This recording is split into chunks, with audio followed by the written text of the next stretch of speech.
Hello everyone, सगळ्यांचं खूप खूप मनापासून स्वागत आहे आजच्या आपल्या ब्लॉगमध्ये आणि आपल्या चॅनलवर सुद्धा। आपले गणपती सीरीजची सुरुवात आवडते आहे का ते नक्की मला कमेंट करून सांगा। तर गेल्या ब्लॉगमध्ये आपण ह्या शॉपमधले हे काही गणपती एक्सप्लोर केले नव्हते, ते मी ह्या व्हिडिओद्वारे तुमच्यासोबत शेअर करते की किती क्यूट पद्धतीचे गणपती आम्हाला बघायला भेटले आणि त्यांचं डेकोरेशन। हा तर गणपती आम्हाला फारच आवडला आणि आपण नेक्स्ट वर्षी हा घेऊ असं आम्ही डिसाईड सुद्धा केलं आणि ह्याला थीम सुद्धा कोणती करायची तेही आम्हाला कमेंट करून सांगा। नवीन नवीन आयडियाज नक्की ऐकायला आवडतील।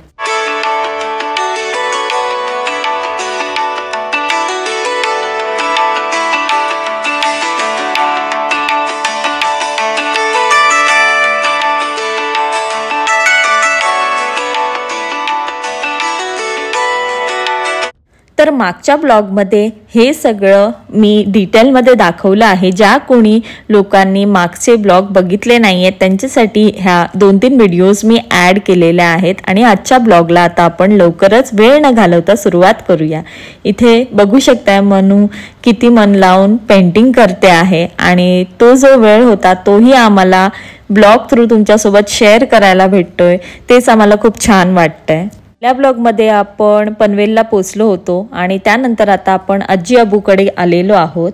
तर गणपती तर त्यांनी आणलेले आहेत, पण गणपतीची सजावट राहिली होती, त्यामुळे मी गणपतीची सजावट करायला स्टार्ट केलेली आहे आणि त्याची सुद्धा व्हिडिओ मी तुमच्यासोबत शेअर करते आहे।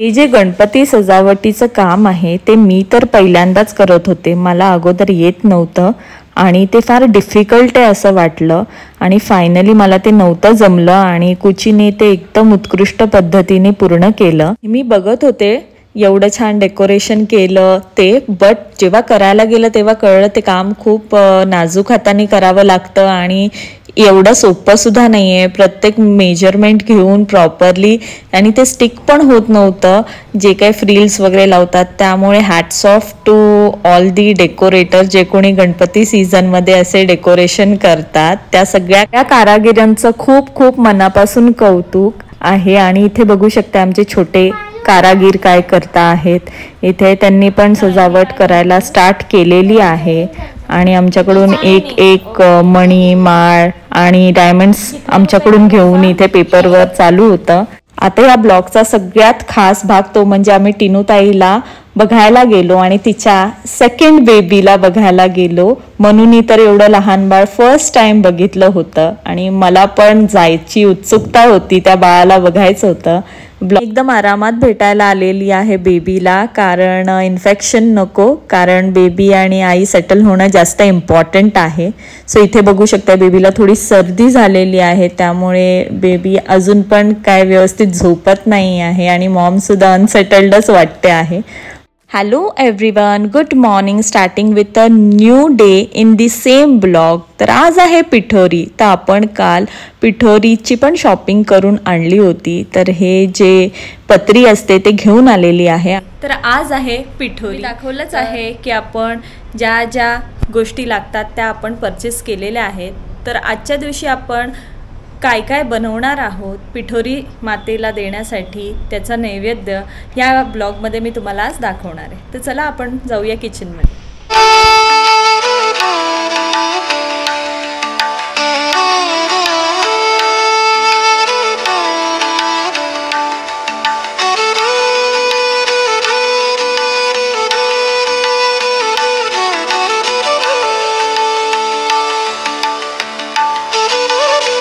तर इकडे बघू शकताय मी सुंदर मोदक पटापट बनवून घेतले। तेलाचे हात होते त्यामुळे मी कॅप्चर नाही केलं।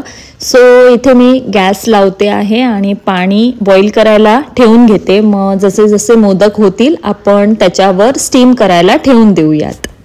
सणाचे दिवस खूपच घाईचे असतात, पण ह्यावेळी मी वेळात वेळ काढून ठरवलं की आपण पटापट जमेल तसं शूट करूया आणि आपल्या परंपरा सगळ्यांपर्यंत पोहोचवूयात.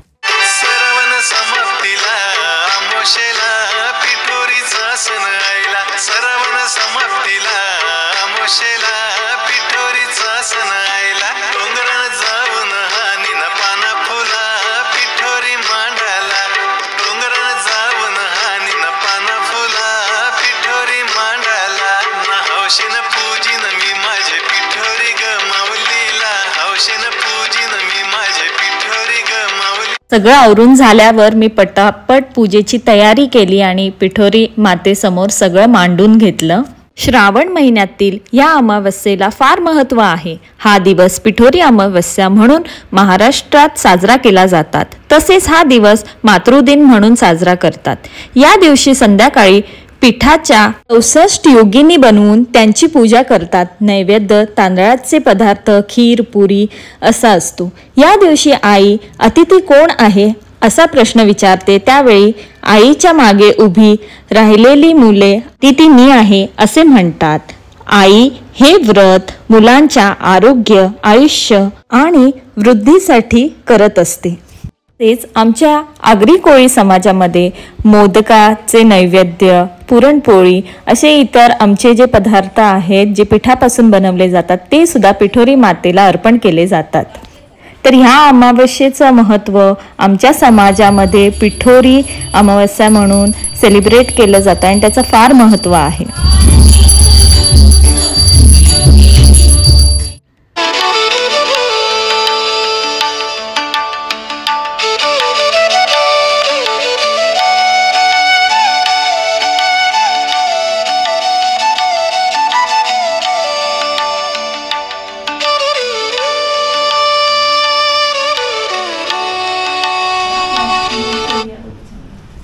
अतिथी कोण आहे? मी आहे. पकडलं? हा पकडला. मी आहे.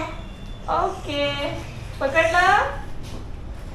पिठोरी सेलिब्रेट करून झाली. त्याच्या नेक्स्ट दिवशी आम्ही डेकोरेशन करायला सुरुवात केली आणि हे डेकोरेशन आपल्या घरी जो गणपती बसतो साखर चौथीचा त्याचं डेकोरेशन चालू आहे.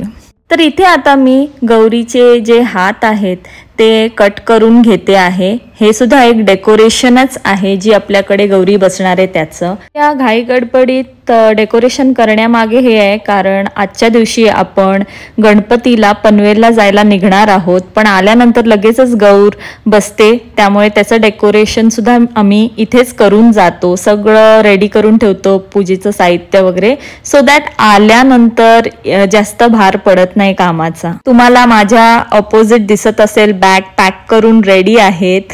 सो मी पटापट डेकोरेशन आवरते, घर आवरते आणि मग आम्ही जायला निघणार आहोत. कुची ऑफिसला आहे, सो मी आणि मनू त्याला पिकअप करू आणि तसंच आम्ही पनवेलला निघू.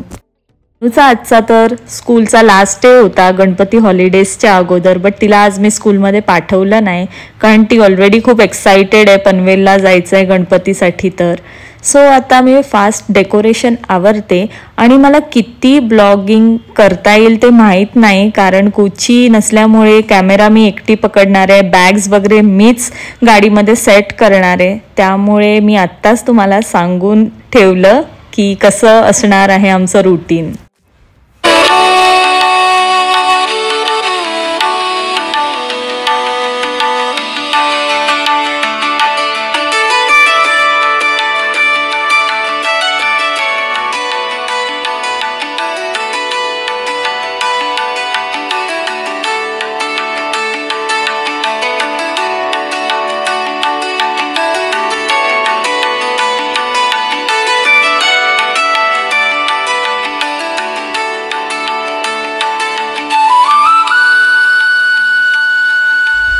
काही रेडी झालेले आहेत असे पोस्टर्स. सो चला काहीतरी फन करूया कारण डेकोरेशन तर खूपच आहे पण त्यामध्ये थोडा फन टाइम सुद्धा झाला पाहिजे. सो आपण थोडासा एक मजा करूया.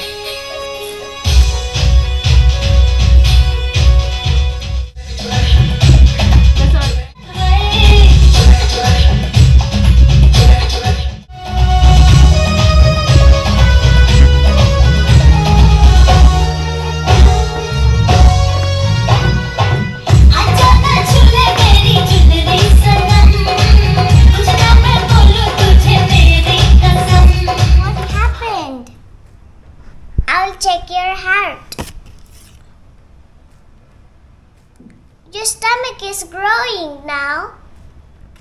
We need to give some medicine. Your stomach will not grow now.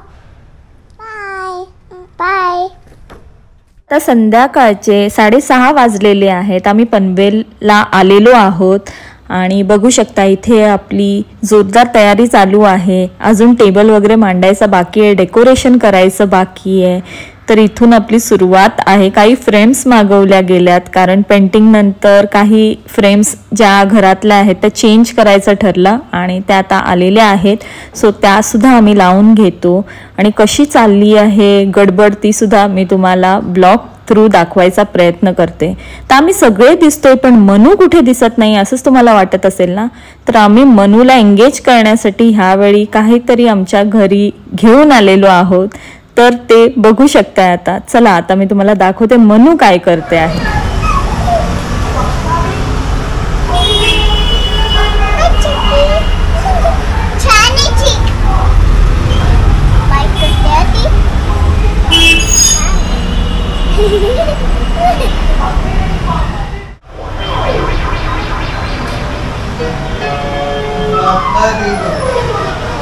ये किसने मार्किंग की है?